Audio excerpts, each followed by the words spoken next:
Hello everyone, welcome to the county seat. I'm Malia Stringham, filling in for Chad Booth, and we are going to be discussing women in leadership and politics today. And with me I have Nicole Carpenter with the Women's Leadership Institute. I have Tammy Pearson, Beaver County Commissioner. I also have Gina Worthen. She is the Cache County Council Chair and the second Vice Chair of the Utah Association of Counties, also known as UAC. Then I have Shelley Brennan with Duchesne County. She is the Duchesne County Recorder and the first Vice Chair of the Utah Association of Counties. So I want to start today by kind of getting a little bit of background from each of you, as to how you got into your leadership roles. Well, I'd always been involved in, basically everything in the county. I was raised to make your community better, grew up in 4-H. So you're always very involved. I was on several different boards and the county fair chairman, different things like that, ran the stock show, the irrigation companies, different things like that. And I guess you could say the older I got, the dumber I got, because I caved into peer pressure when they taught me into running in for county commissioner. Never in my wildest dreams did I think politics was in my future, but we saw the need, and someone, my base, my wheelhouse is agriculture and public lands, and so that's kind of the commissioner that was going out. That was also his strong suit, and that's where I came in, and the rest is history, I guess. Well, thank you, Tammy. All right, Nicole, do you want to tell us about how you got into leadership? Yes, I'm the Operations and Communications Manager at the Women's Leadership Institute. We are a 501c3 that was founded in 2015 by some key business leaders here in Utah. And we were founded under the premise that we need to help elevate more women in business, but also in politics. It's a policy that drives business. And so those two things may seem a little different, but they're not. They go hand in hand. So we've been running a political development series, a training program for women since 2015. All right, Shelley. Yes, so I often wonder how I got here myself, to be honest with you. I worked for the county in the clerk auditor's office with the commission for several years before I moved into the recorder's office. My predecessor decided to retire, so I decided that I was going to run for recorder. I think I share a lot in common with Tammy and Shelly, and I don't kind of know how I got here. Sometimes things just fall into place, but I was very active in the community and doing different things in the community here in Cache County, and people just asked me. They said, "Hey, will you do this?" And it wasn't something I had really totally considered before, but one thing led to another. I was involved in party politics locally, and that led to when there was a mid-year vacancy on the county council. I ran for that and I won, and just have kind of kept going from there. It's a great opportunity to serve about our community and care about our community, and that's what got me involved. We're going to take a break and we'll continue our conversation on women in leadership roles in politics on the county seat when we return. Welcome back to the county seat. We're here discussing women in leadership. Can you guys give us some background as to what were some obstacles that you faced that almost led you not to get into your leadership positions? I think there's struggles with the things that we do. As far as getting to where I am, there wasn't too much drama with that. I will say, when I was elected in a mid-year vacancy, and so that was where delegates of a party elect the replacement. And one of the things from my perspective that was hard was a friend of mine told me that she had heard two delegates saying, "I won't vote for Gina because she's a woman." And that was ouch. I'm just as capable of doing things, and so that was hard, and that kind of gave me a first heads up that there's still a little bit of that going on. Otherwise, though, I've been really encouraged by men. It was men who encouraged me to initially run for secretary of a county party And then it was several guys that encouraged me to run for the county council as well. And so other than that, there's not really a lot of drama. I feel a lot of support from the men in my area. How about you, Tammy? What sort of roadblocks did you have to climb over? Well, I think most of them were invisible. There'd never been a woman commissioner, obviously, in Beaver County, and I didn't know if anybody, but I was pretty well known. I'd lived here for 30 plus years. A lot of the new people maybe didn't know me. My kids were all out of school, so that was a little bit different. But when I went into office, Rebecca Benali and I both went into office at the same time, and I don't think there were any other women commissioners in the state at the time. And since there's a handful. Basically it's a man's world, and you're in there. But I throw my weight around a little bit, and the boys, they kind of back out of my way. I think I'm a little intimidating, maybe.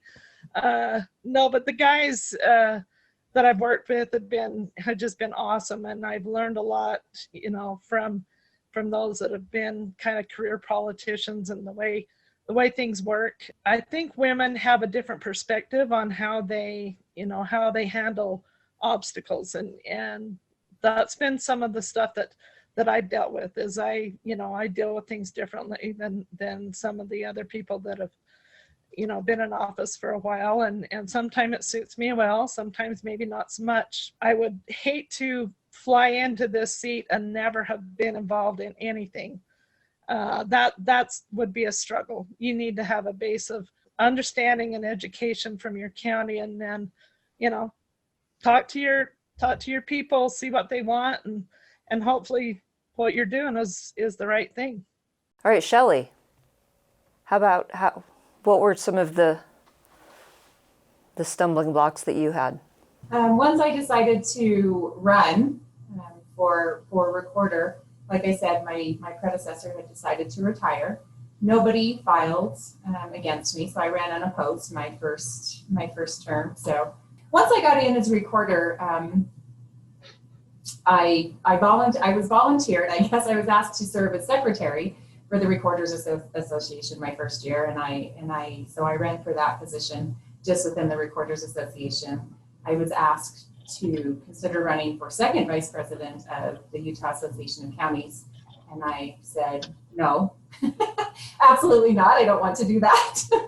And my beautiful friend Tammy Pearson nominated me anyway, and so I said okay. I would not have taken on the leadership roles that I have without somebody else recognizing in me my ability to do so, because I wasn't sure going in, that I could do it and that I could do a good job, and somebody else recognized that in me and said, you can, Shelly, and you will be awesome. And so, those little pushes from those people that you work with closely are what makes the difference. When it comes to politics, I think we can definitely relate to all of these stories that we've heard today. There's a common thread, and that is I was asked. Somebody asked me. Somebody called me up and asked me. I said no, and they asked me anyway. And for women in politics, it takes someone asking, often multiple times, for us to have the courage to run. And sometimes then we'll only do it if we're unopposed, right? So unfortunately, there is this confidence gap for women in politics, and the Women's Leadership Institute wants to help fill that space in the political arena. And we're bipartisan. It doesn't matter who you affiliate with. We just want to help women gain the confidence that they need to run. Myself, I've been in the communication industry for several years, and was on the WLI board before I came to work full-time on staff. But through this whole process, we've seen over 250 women through our program, and not all of them decide to run, right? It takes lots of taps on the shoulder to get them to run, but the goal is that we can convince women to run for office, and then they'll win, and then we'll have a better female representation. We're going to take a break and we'll continue our conversation on women in leadership when we return. Welcome back to the county seat. We're here discussing women in leadership. Nicole, can you give us some ideas as to the tools that the Institute helps provide women with? The skills that it takes to run for a race are often different than the skills that it takes to do the job. It's the skills that we don't know that we need to get that election going, to get your campaign going. When are the filing deadlines? Who do I need on my campaign team? How do I fundraise? All of these questions are the ones that might be foreign to a lot of people. And that's where the women's leadership can come in and help train women, both rural and in the Salt Lake area, and help them learn those skills so that they can have that confidence. Now, Nicole, can you kind of describe the curriculum that the Women's Leadership Institute kind of helps with and teaches? Yeah, so and one of the great things that came out of COVID was our programs went online. They're also in person. Well, not right now. Hopefully soon they'll be in person as well. But we now are committed to offering our training, our political training, both online and in person. And what this has done is allowed us to reach all areas of the state of Utah.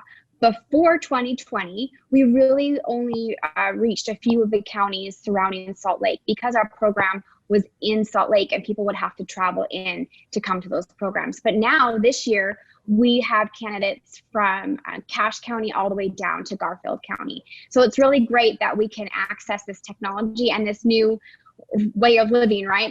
Our new normal, and reach those women that have less resources at their fingertips. So we try to give the nuts and the bolts that you would need to run a campaign, from the caucus system versus signatures to fundraising. I think I mentioned that before. All of the communication tips that you might need to put together your social media, your website, your speeches, and then the connections too. We are able to help these women network with themselves, but also with 5 years worth of past participants. So we're able to build a strong network and teach them those fundamental skills that will help them.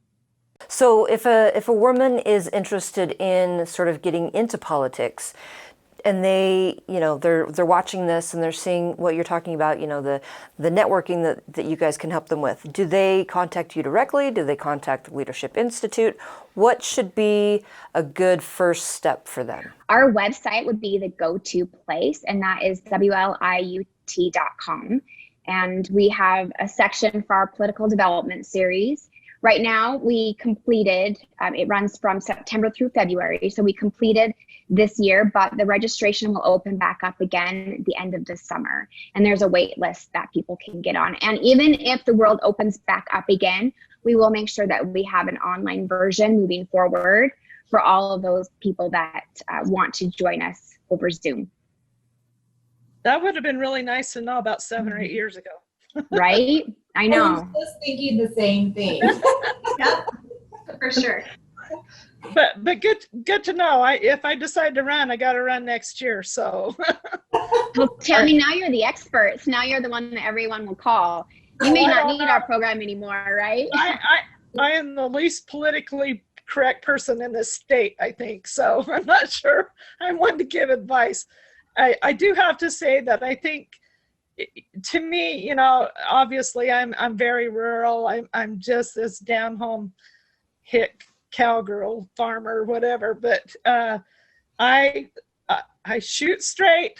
I'm honest, and I will tell you the truth, whether you like it or not. And so that's how people know who I am, or that's what I stand for. But I think I think you have to be yourself. You cannot put on a show or be this fictional character and play that part. You have to be who you are, even if it is a smart aleck from Minersville. But I do have to say I'm super proud of Gina and Shelly and what they've done in UAC itself and the state. They're both very strong leaders.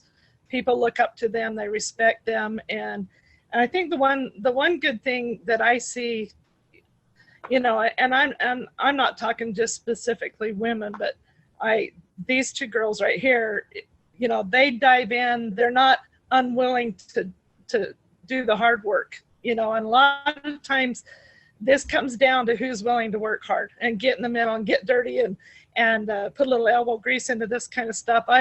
I've always said, I'm not the show horse. I'm not in it for the pat on the back or the title or whatever. I'm the old work plug behind the scenes, and let's get things done. And as a county commissioner and the National Association of Counties, our Western Interstate region, and that there's a big pool of people to choose from. You know, we've got our 29 counties from Utah, but then all of our neighboring states that have similar issues.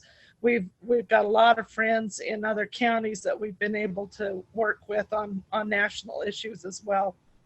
I want to say something similar to what Tammy said, and that is my background and degree is journalism. And so I found that there is a great crossover with that background into politics, because you really need a thick skin for yourself and a soft heart for others. And I was always taught that you don't have to know everything. You just need to know where to go to find the information.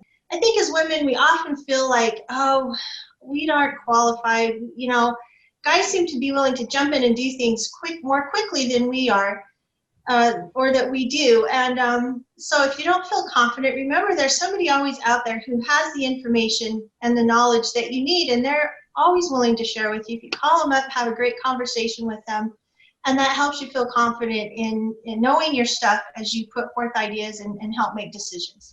And there are some skills that overlap, like Tammy just said, working hard and, you know, just really getting in there and getting the work done. Those you both need in the campaign as well as when you're elected. And I think that the skills that come more naturally to us are the ones that we would need when we're elected, because we've learned those through our business experience, through our college experience, education, whatever it might be, the network that we have that Tammy was just talking about. We're going to take a break, and when we return, we'll continue discussing women in leadership on the county seat. Welcome back to the county seat. Does it matter, in your opinion, if you start in an urban setting or a rural setting? What's your take on the difference? I think there's a little bit less opposition possibly in rural Utah. I ran unopposed. I don't know about Gina or Tammy, but I've run unopposed both of my elections.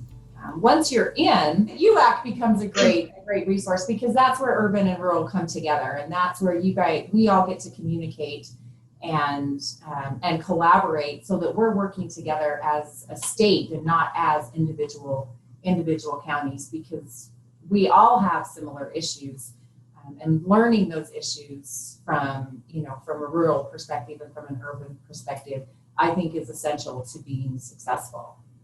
For sure. And, you know, whether you're running rural or urban, you still need to know what your voter cares about, and you're still there to represent your constituents. And that doesn't change if you're in a small city or a big city. It is harder to knock doors in a rural area because the houses are farther apart. Let's just be honest. That said, it doesn't change the fact that you need to be able to talk to voters and know what their needs are. And so that's always the same. And sometimes it is a little challenging because the urban needs and the rural needs are a little bit different, or their focuses are a little bit different. But what I've loved about the Utah Association of Counties is that we come together and we learn about each other, and we learn what the different needs are, and we can back each other up and help each other as we lobby the legislature to make sure that counties are adequately represented there, and we can come together and speak with one voice, and that's been really good. My county is kind of it's like Donnie and Marie, a little bit country, a little bit rock and roll, because we're both urban and rural in Cache County, and so we get to see a little bit of both here, and I think that's been good. What sort of advice would you give to, newcomers or women just wanting to get their feet wet? Start in your community. I think you can gain confidence by being on your PTA board, being on your school trust lands boards, things like that. People can get to know you that way. I think it takes time to develop skills of learning to listen and being able to stand your ground when you need to and change your mind when you need to. And I think those are great places to learn that and for people to learn who you are and build that support and build your name recognition for when you want to run to office. One of the main things that I ever learned from my dad is you learn a lot more with your mouth shut. Stop and listen when people are talking. They usually have something good to say, and you can, learn from almost anybody you have contact with. I think that just having the desire and getting over thinking that you have to fit a mold, just be who you are and know that the unique qualities that you have are what creates your value. It's what makes you stand out. You don't have to be like everybody else. You don't have to agree with everybody else.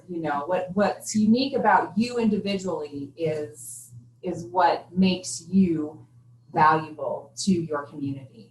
Get to know your local county officials, your current county officials right now. Spend some time with them. Spend some time visiting with them and coming into the office and learn exactly what they do. I think that's one of the maybe a myth that that you don't have to work very hard to do what we do. Some people think it's just a part-time job, and even though some positions are part-time, it's a full-time job. You spend a lot of time working and networking and communicating, and even when you think you're off work, you're getting phone calls at home. Don't wait around for someone to ask you to run for office. If you have any desire at all, just go out there and do it. You don't have to have a specific skill set. You just have to have the desire and the ability to work hard. And when you're ready to run for office, the Women's Leadership Institute will be here to help train you and get you going and help you feel prepared. This has been a great conversation. Thank you all so much for coming on and sharing your thoughts and experiences with us. We hope that you at home can continue this conversation. That's all the time we've got for you. For the county seat, I'm Malia Stringham.